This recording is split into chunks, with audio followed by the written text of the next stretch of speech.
Hello and welcome to this series of 5 videos that presents our process for designing a custom stainless steel fermenter. In this 5th video, we will look at the on-site reassembly of your fermenter and its startup.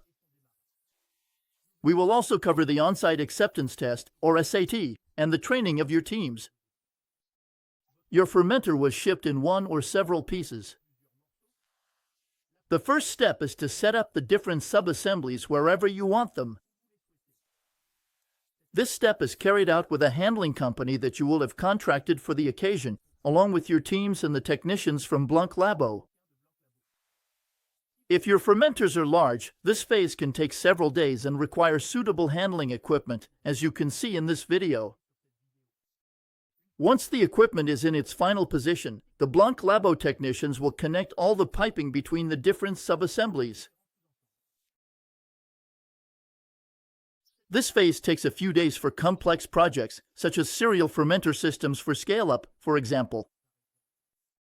Then, we can provide training for your teams directly on the equipment, ready for production. There you have it, now you know everything. As you can see, designing and installing a stainless steel fermenter requires real teamwork between the client, the manufacturer, and BLANC-LABO.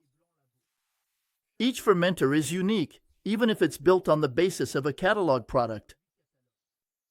I hope these 5 videos have given you insight into the detailed work that needs to be done, but above all, into the well-established process we follow every time.